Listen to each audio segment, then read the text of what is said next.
Sometimes we find our path by healing first and then helping others do the same. Hello and a warm welcome to Living the Dream French Riviera, the podcast where we explore women's professional journeys while relocating to the south of France. I'm your host, Cecile.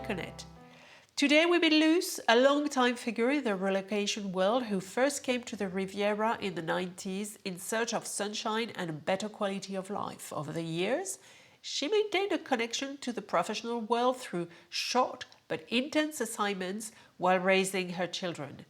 But it was through personal challenge and transformation that she found her true calling.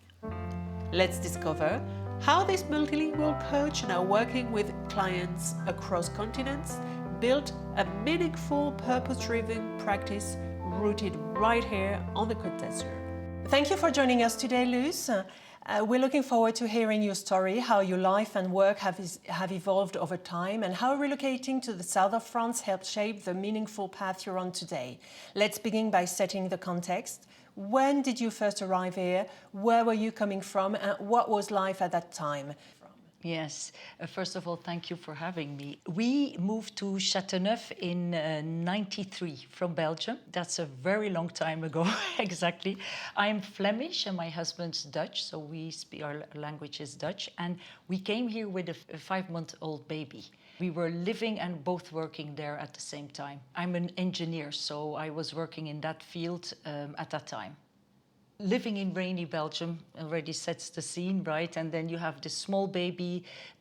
Paul, my husband, had to leave to Brussels at 5:30, 6 o'clock in the morning. I had to drop off my baby at 7 and pick her back up at 7 p.m. And one night we were just sitting, having dinner, looking at each other and say, let's just get out of here. What are we doing? That cannot be the choice of our lives. And Paul had grown up here for a chunk in his teenage years. His parents lived in the region between here and Holland, so we knew the regions really well. I had lived with Paul in Holland for 6 months, and then in 1989 we traveled to the US for 6 months before we married, and we loved California. We thought that's where we want to live. You know, in 89, the US was a great place, unlike now. It was the place to be. They were so ahead of time. But with visa, I had a job in Ohio and Paul had one in California. It was clearly not meant to be. And Paul's mother said, you know, the California of Europe is the south of France. And I thought, well, that sounds nice. Let's just go for that then. You know, I was still very young. I imagined my life was going to be fantastic, living in the sun, playing with my baby, seeing my husband more. That's as far as that went in my thought process, which was obviously a bit naive. Huh? Did you speak French? Yes, because as a Belgian, the advantage of being Flemish is that such a small country, you are, at the age of 14, you do speak 4 languages in school, you know, so you're very well trained to adapt. That's what Flemish people always do, they adapt. Did you have any cultural challenge when you arrived to France? Anything you had to adapt to? Let's say culturally it wasn't difficult because France and Belgium are quite, I think also my mother's half French, so culturally it was very easy actually. It was easier to France than to Holland. The shock was clearly my mother-in-law, who lived between here and Holland, became very ill and she passed away in 93 was the year that we moved here. She passed away. That was such a tough thing because she was also the only person I really knew here and my support system. And it was one of the reasons we moved here because Paul's parents were very, you know, open people, we got on very well. And so when she passed away, my husband and me, but surtout him, he was shattered by sadness. And in that big mourning process, I was also pregnant with my second baby. It was so tough to keep the atmosphere healthy, you know, because you can't be just in mourning when you're pregnant. You're very conscious of bringing the right elements. So I can really look back at that year as saying that it was one of the toughest of my life. Is it then when you started your journey into coaching therapy, or did you, because you arrived here as a young mother, yes, as an engineer? Yeah. Was the plan to carry on being an engineer, or was the plan to stop working and look after the children for a few years? Yes. What was the... The thing is that Paul traveled all the time. He was working for Amadeus. So he was always gone, like Monday till Thursday evening. So being here with like no support network, a young mother, and then I had 1, 2, 3 children. The only thing I've always done as work was the film festival, the Grand Prix, things like that. And then at the time I also worked with my sister who lived in Switzerland for collections for Prada she worked, so we had all the summer collections, winter collections to present in Milan.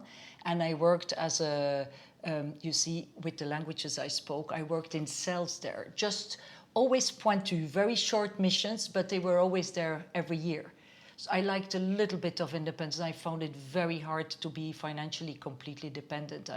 That shock from earning money to, you know, I remember my husband asking, or it was his birthday and I wanted to give him a present, and I looked at him and say, why don't you buy it? It's your money, you know, what am I gonna... That feeling never sat well with me. That was a very difficult one over all those years as being a mom at home. I can totally relate to this. And also for your brain, having those little moments when you were again somebody who was not a mom only, and who you must have been looking forward to them. Absolutely. And then obviously you know how these things go. You say, oh, yuppie, I'm going to be 2 weeks, it was 3.5 weeks in Milan for the collection every time. I'm going to be so free. And then after 2 days, you kind of start missing the kids, and it's kind of all like this dreary business. And you know, the worst thing is 1 year I put pictures of the children in my hotel room. That's definitely never to be done again. Then you really go into, what am I doing here? Whilst it was a very good experience, they were still, a lot of times also in the beginning with these festivals and stuff, I was earning as much as I was paying my babysit, you know, so it was like sometimes you kind of, but I always felt it was important to keep do something until I found my own path. It was an important step for me, yes. So how did you find your own path then? Yes, so absolutely my studies were as an engineer. I never really liked the studies. I also never liked the job. You know, I was one of those kids at 18 who had no idea what I wanted to study, who I wanted to become. My father was an engineer. I was good in maths and science. So he says, I think that would be great for you as a woman, you know, to have an engineering. So that was obviously not for me, but yet it has given me a good starting base. You know, the rational approach to life was a good start for me. Many elements brought me to actually the therapy, and all had the same root. I was living with a very high level of anxiety in my life. I lost a brother when I was about 3. I lived in fear since then. You know, even if people would say, well, you can't remember. Yes, I do remember. Any memory I do have is fear. And so I covered that with being the funny girl, the joyful girl, you know, the youngest of 7 children. I could buy the attention like that. Yet underneath was always that very fearful child who could read a room very early on. You know, my sixth sense was so developed due to what happened, because I was constantly living in the fear of loss. So looking in a room, I would say, yeah, this person is here, but he could be gone the next moment. Because that was how I lived it, not understanding what really happened. Nobody ever explained, your brother won't come back. And then being a young mom and evolving through that, a husband who was always traveling, no real family around, it became more and more unbearable until in my mid-30s, we went on a trip to India. And I got very sick with amoeba. I stayed sick for more than 4 years. Clearly that anxiety mixed with the gastrointestinal problems became extremely psychosomatic. The white coats could not help me. Nobody, you know, had any idea how to deal with this. I was deprived of vitamins, of all the nutrients, and I lost half my hair. And you know that quote of Jung, when he says, you are not what happened to you, you are who you choose to become. That became my real shift. Anxiety had been my drive in my whole life. This became my identity. So I had no other choice than to heal. And being in no choice is the best place for change. You know, when somebody is in a position of, I cannot do this any longer, that's the first reason they're going to change. So that was actually, I was lucky in that sense. So that became really my mission. So all my energy went into healing, diving deep into alternative medicine, and also following my husband's journey into meditation. He started Vipassana meditation. I don't know if you know. Yeah, so that became extremely important, going to these 10-day silent retreats when you face your solitude and facing your real self, the shadow parts of yourself, the parts that you don't want to see, but that are so present and drive your life. So that was very important. It's still my biggest anchor and my daily practice.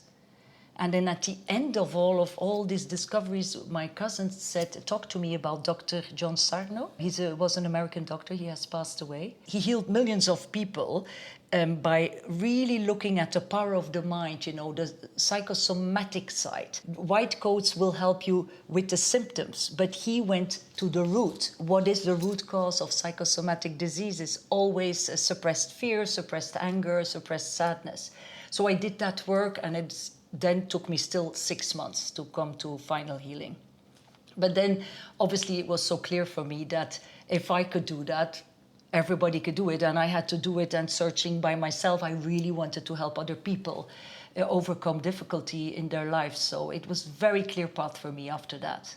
I had a very supportive husband. That's always a great start, right? Who said, no, we will make it work, you know, study what you need. I had a very close friend of mine was on the same quest for different reasons, but we looked both at all the different things we could do, and it was important that we did this together.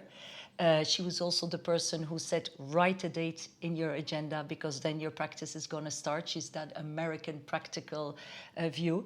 We started with family constellations study, and then we moved on to trauma constellations, and then our road split. And I continued in couple therapy, Buddhist psychology. I just kept studying. Collecting diplomas was kind of my thing. And then I ended with a very solid 2-year course in Cambridge University in coaching, which brought, you know, everything quite together. Were those diplomas essential for yourself, or are they a request from the French government to be able to open a practice? That's a very good question. Actually, my diplomas are not recognized in France. You know, because Cambridge University is not recognized for those studies. You know, I just went, I have enough tools, I'm going to do it. And it's not going to be remboursé with the Sécu Social in France, which I still find a pity. So it became a bit, you know, how to say, elitist, which was a pity. But then I compensate by working with children for free, you know, children in deep difficulty. I did a lot, and I still do a bit of that work. So I let people who could pay, and then compensated for those who couldn't. It wasn't important in that sense. How did you get clients to come to you? I think the speaking 4 languages is a help. You know, that was definitely, people felt at ease.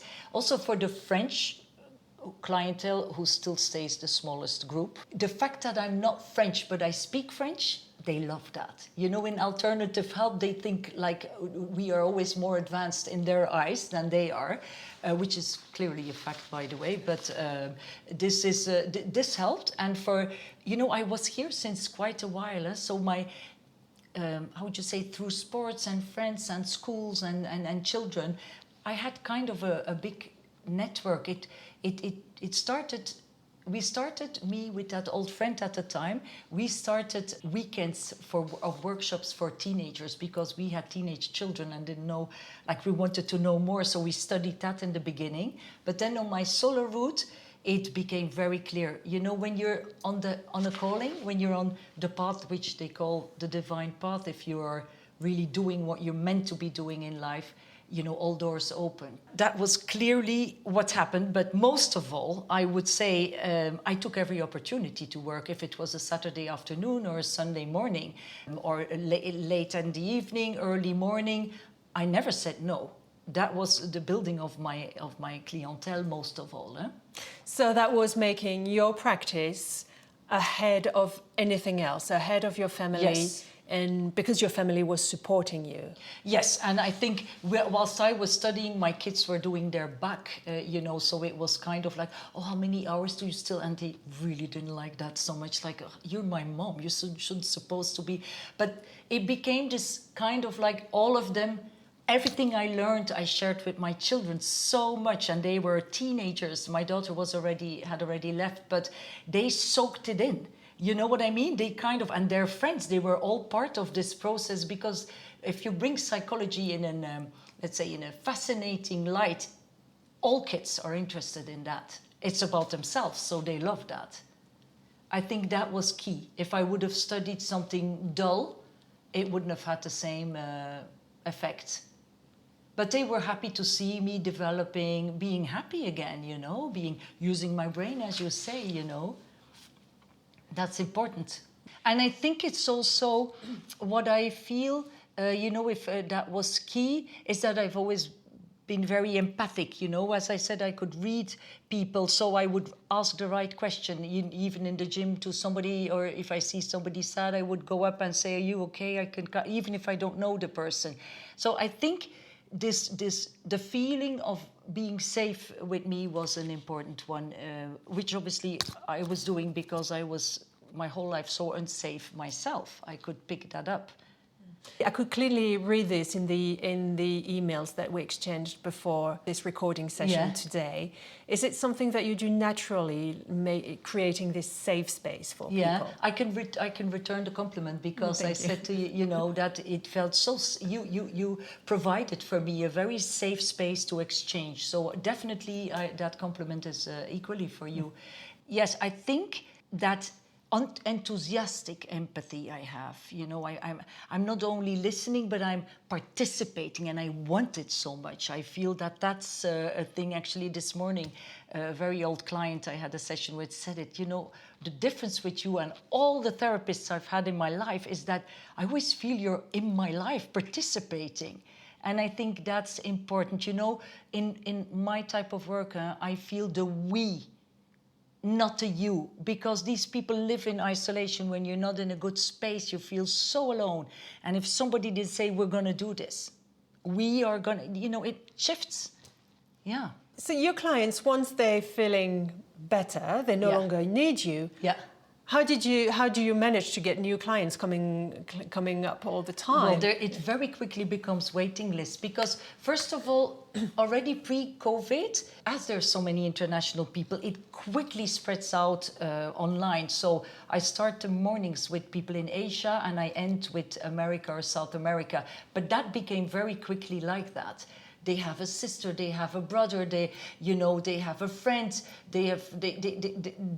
it goes very quickly when they feel the result and they speak about it.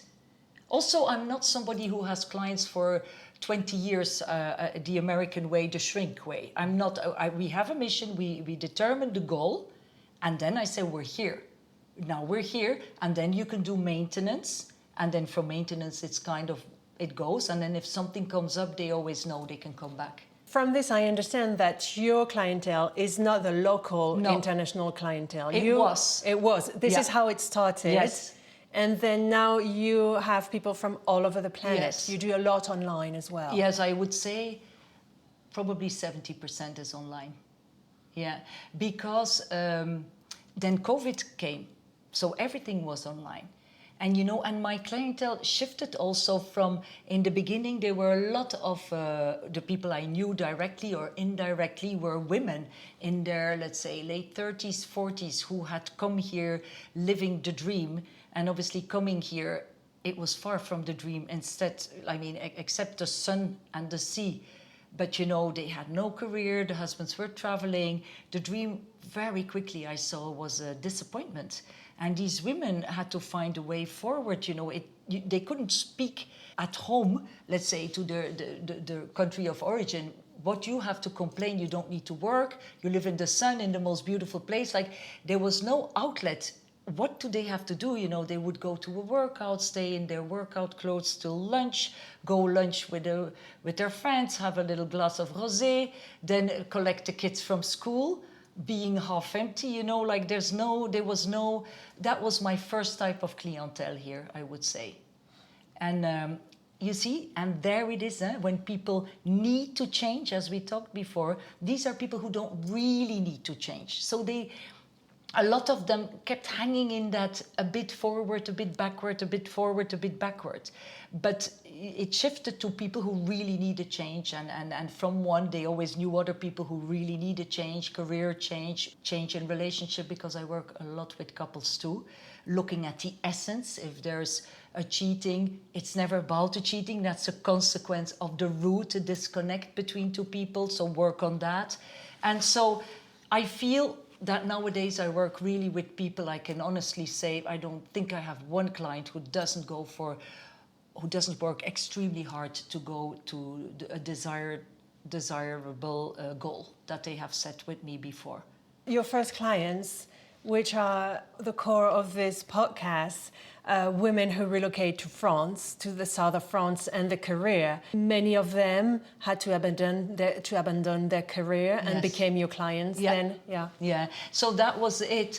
And what's probably, although I was much younger at the time, but it is that you get promised, no, you don't have to work. And when you are working very hard and, for example, you have young children, and all of a sudden the promise of going to a fantastic place and not having to work seems like such a present, it feels like un grand cadeau.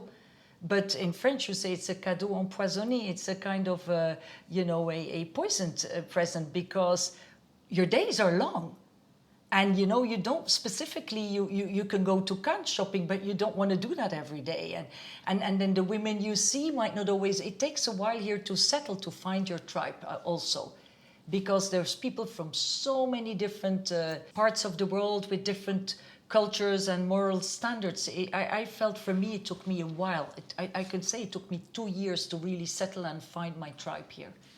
Would you say it's easy to meet people when you arrive, because the international community is so huge? Yeah. So it's very easy. You at the market, you're here speaking English. Automatically, you will be talking to the person who speaks English, because you feel that you have this connection of arriving here and not being from here. So trying to make connections, but then it is another step to, as you say, find your tribe and find actual friends. Yes. That's very correct. You see, the thing is, because we spoke French, I remember with my husband that we said, our kids are born here.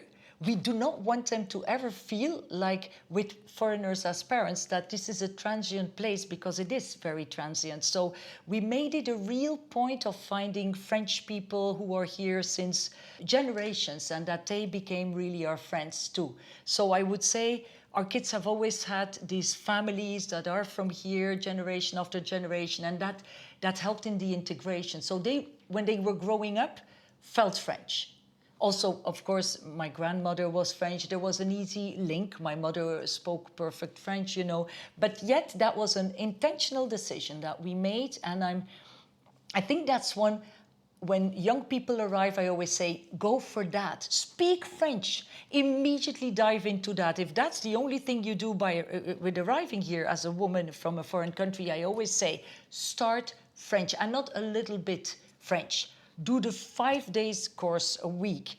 Learn it. Be able to integrate here, because the beauty is not only the foreigners. It's the people from here, I feel.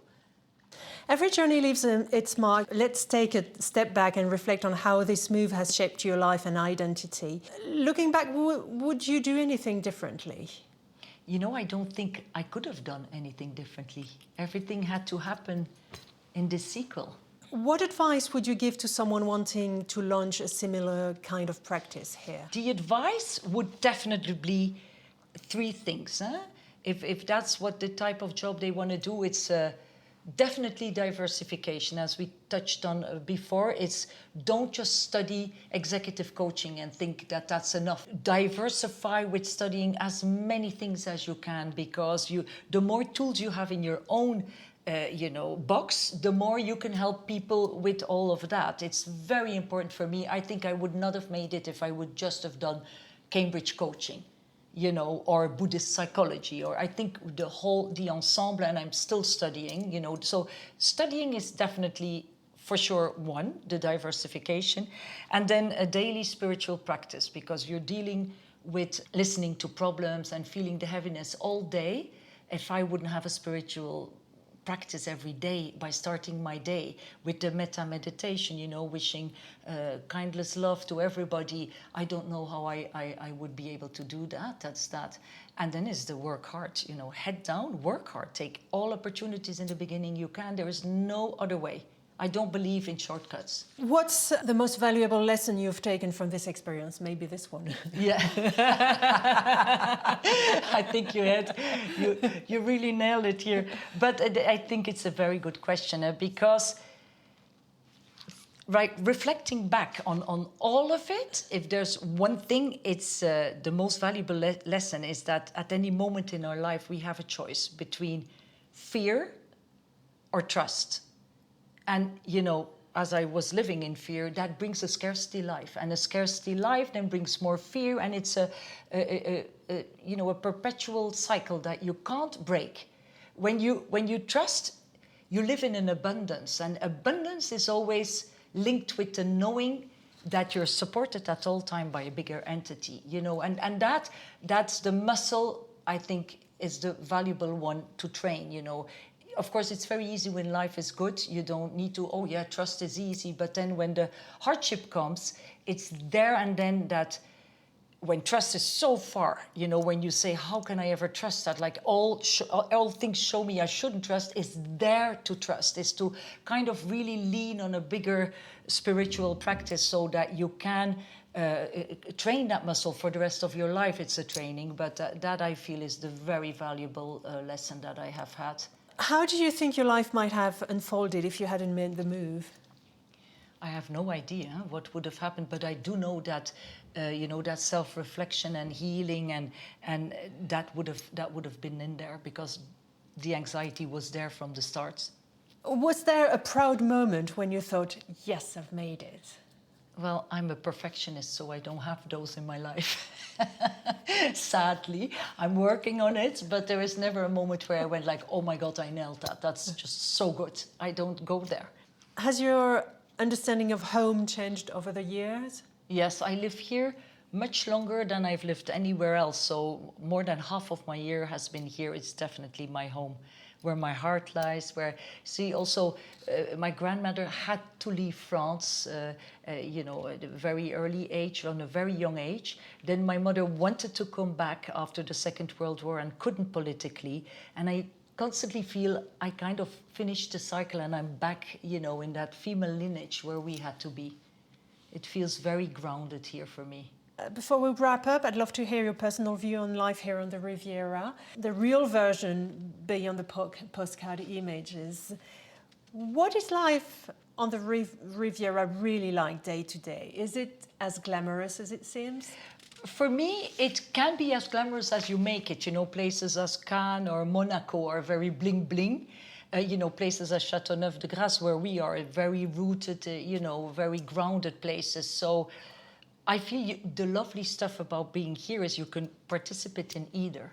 And what's the most iconic place in the region, in your opinion? Yes, for me, iconic, that would be Fondation Markt in Saint-Paul-de-Vence. It was founded in 1964 by Aimé and Marguerite Markt, collectors, art collectors. And they brought the most influential artists of the 20th century together in that beautiful place in Saint Paul, where they created, discussed exhibitions.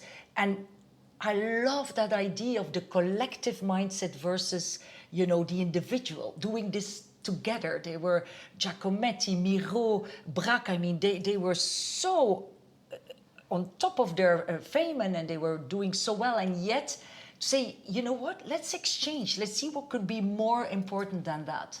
I love that. I feel that that's the most iconic place.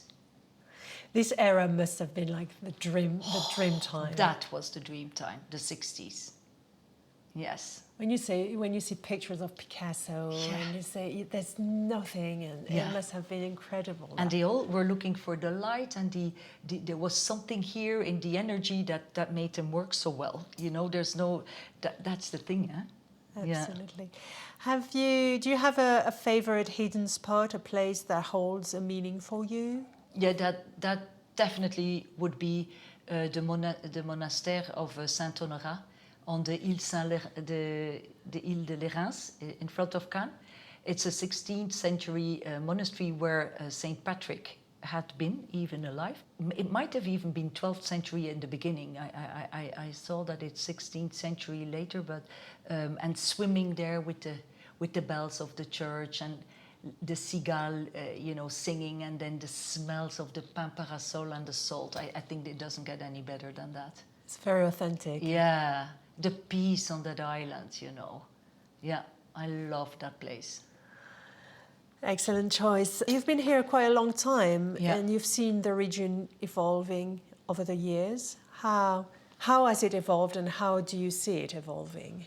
Well, first there was this language thing. When I came here, they didn't speak any other language than French, and they were very, let's say, the remark if you, said a word wrong, if you didn't explain yourself well in French, they would say, well, nobody's asked you to come here. They was very hostile in the beginning we lived here. Now it's like the moment they hear you speak with two people, like when I'm with an international friend, they immediately start speaking English. That has changed tremendously.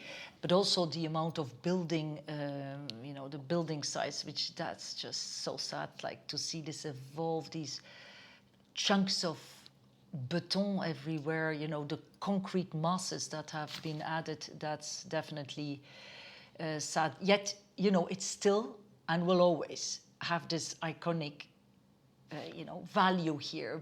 Just as we said, the artists were here, they were all here for a reason. And that reason hasn't changed, It's the light, it's the energy. I believe that will always be. Wonderful. Luus, thank you so much for sharing your story with us today. It's been a pleasure to hear how you've built a grounded and purposeful life here, and how you continue to offer others a sense of trust, truth, and transformation along the way. Thank you so much. Thank you. Thank you. It was wonderful. Thank you for listening to Living the Dream French Riviera. If you enjoyed today's episode, please share, follow, and like. It really helps others discover the podcast. You can find more about Luus and other inspiring women building meaningful lives on the Riviera on our website, livingthedreampodcast.com. And if you'd like to support my work, you'll also find a link there to help me keep creating new episodes of Living the Dream. A heartfelt thank you to Claire Long, whose music adds warmth and emotion to every episode. I'm Cecile, and this has been Living the Dream French Riviera podcast. À bientôt.